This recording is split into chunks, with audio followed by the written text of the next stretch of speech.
नाजरीन मोहतरम अस्सलामु अलैकुम वरहमतुल्लाहि वबरकातुहू। आप जहाँ पर भी मौजूद हैं, अल्लाह रब्बुल आलमीन आपको हिफ्ज़ो अमान में रखे और अल्लाह पाक पाकिस्तान, पाकिस्तानी अवाम, उम्मत मुसलमा और ख़ुसूसी तौर पर फ़लस्तीन की अवाम, उनके लिए अपनी रहमतों वाले, बरकतों वाले, आसानियों वाले फ़ैसले फ़रमाए, आमीन। तो नाजरीन मोहतरम, आज की इस गुफ्तगू में हम अब्दुल वासे साहब, उनकी गिरफ़्तारी के मतलब अर्ज़ करेंगे। इमरान रियाज साहब, उनको अदालत में पेश किया गया, क्या पेशरफ्त हुई वो अर्ज़ करेंगे। असद अली तूर साहब को एक और FIA का नोटिस, और इसके बाद साइफ़र और तोशा खाना में जो बानी PTI को सज़ा है, इसके मतलब आज एक दरख्वास्त हाई कोर्ट इस्लामाबाद में पेश हुई है, उसके मतलब अर्ज़ करेंगे। और शेर अफजल मुरव्वत साहब, उसके मतलब चंद बातें पेश करेंगे। तो इससे पहले आप हमारे चैनल को सब्सक्राइब करें, लाइक करें, शेयर करें और टली शली बजा दें। तो जी नाजरीन मोहतरम, सबसे पहले अब्दुल वासे साहब की तरफ आते हैं, जिन्होंने सोशल मीडिया पर चीफ जस्टिस जनाब काजी फ़ाइज़ ईसा के ख़िलाफ़ एक मुहिम चलाई और धमकी अमेज़ जो है ना कुछ ट्वीट किए, धमकी अमेज़ बातें की। तो काफ़ी दिनों से वो पुलिस की कस्टडी में थे, तो आज उनको अदालत में पेश किया गया और आज से वो जुडिशल रिमांड पर है, यानी कि उनका केस जो है वो अब अदालत में लग गया। इस पर बात होगी, गुफ्तगू होगी, बहस होगी। तो अगर उन पर जुर्म साबित हो जाता है तो ज़ाहिर बात है फिर उनको सज़ा मिलेगी। अगर जुर्म साबित नहीं होता तो वो बरी हो जाएंगे। बहरहाल वो शेर अफजल मुरव्वत साहब का जो मशहूर डायलॉग है ना, ये तो बस ये तो लंबा ही गया है। और उसके बाद इमरान रियाज साहब, उनको भी आज अदालत में पेश किया गया और उनके वकील ने वहाँ पर ये मौक़िफ़ इख्तियार किया है कि इन पर ये तमाम झूठा मुकदमा बनाया गया है, ये ज़ाती अनाज के लिए है और ये ज़ाती सियासत को चमकाने के लिए किया गया है। लिहाजा इमरान रियाज साहब को बरी किया जाए। तो उनकी ये बातें सुनकर अदालत ने FIA को नोटिस भेज दिया कि भाई आप आके इसका जवाब जमा करवाएं। और इसके बाद असद अली तूर साहब, जो कि चंद दिन, एक दो दिन पहले FIA के दफ्तर में पेश हुए थे, आज फिर उनको नोटिस जारी कर दिया गया। यानी कि ये अब तमाम रेडार पे आ चुके हैं। तमाम ऐसे लोग मैं समझता हूँ जो फेक न्यूज़ चलाते हैं और फेक प्रोपेगेंडा करते हैं, मुल्क में अदम इस्तेहकाम पैदा करते हैं और ज़ाती व्यूज़ की खातर और मखसूस जमात की खातर मुल्क में बदअमनी और इंतशार करना चाहते हैं, तो वो सब रेडार पे आने चाहिए और सबको कानून के मुताबिक सज़ा मिलनी चाहिए। हम तो हमेशा ये कहते हैं कि मुल्क में सहाफ़त करें लेकिन तस्दीक शुदा ख़बरों की करें, सियासत करें, पार्लिमानी सियासत करें, झगड़े की सियासत, इंतशार की सियासत नहीं करनी चाहिए, क्योंकि हमारा जो मुल्क है इस वक्त इंतशार और अदम इस्तेहकाम का मुतहम्मिल नहीं हो सकता।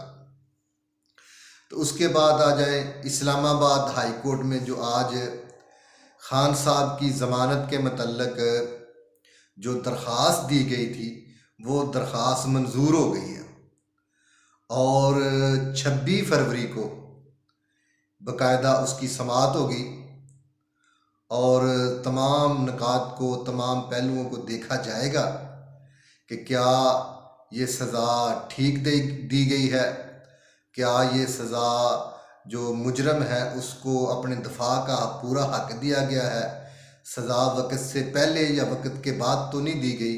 ये तमाम बातें डिस्कस होंगी और उसके बाद कोई फैसला होगा कि आया वो उनको ज़मानतें मिलती हैं या नहीं मिलती। बहरहाल इस बात को लेकर आजकल सोशल मीडिया पर आज तो एक तूफ़ान ही बर्पा हो गया ना। बस जी खान की जो ज़मानत है वो हो गई, 26 फरवरी को हो जाएगी, खान साहब आएंगे और जनाब वो मियाँ वाली से इलेक्शन लड़ेंगे और सीधे वज़ीर आज़म बन जाएंगे। यार मैं तो ऐसे लोगों पर हैरान हूँ, ये कैसी बातें करते हैं, और जो उनकी बातों को सुनते हैं, फॉलो करते हैं, यकीन करते हैं, उनकी अकल पे भी हैरान हूँ।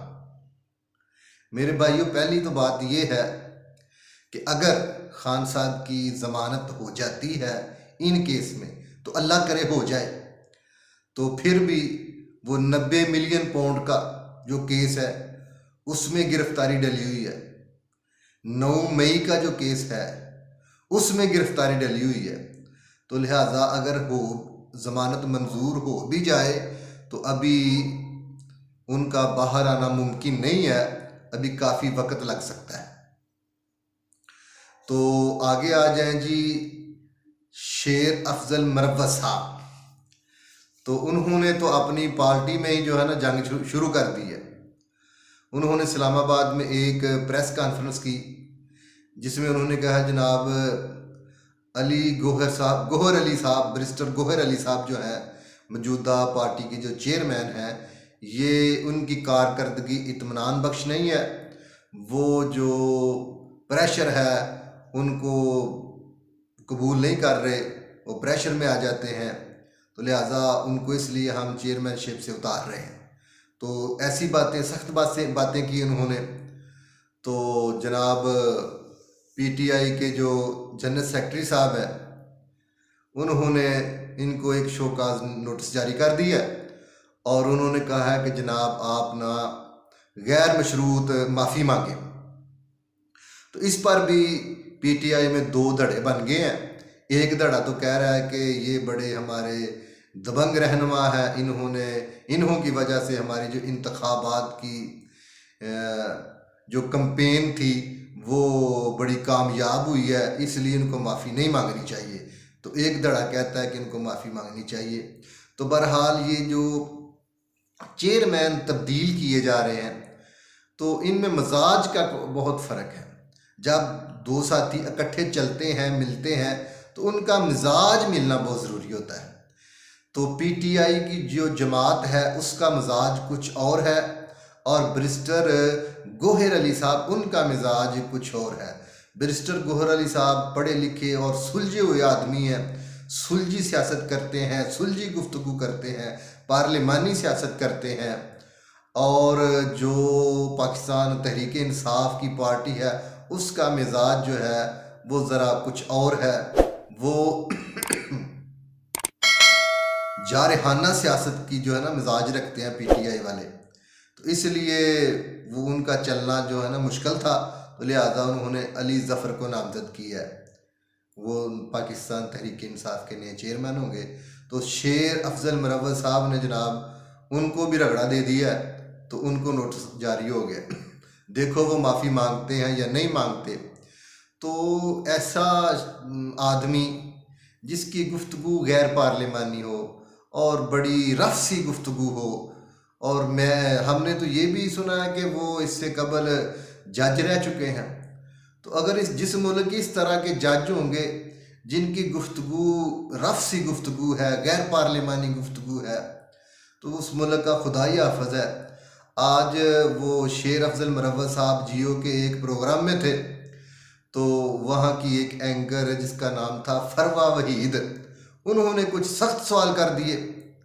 देखो ना, एक एंकर है, सहाफ़ी है, सवाल करना उनका हक बनता है। और वैसे भी पीटीआई को या पीटीआई के किसी रहनुमा को, इस जमात को कोई सख्त सवाल कर दिया जाए, जैसे कि जनाब खान साहब ने नौकरियों के वादे किए थे, किसको दी?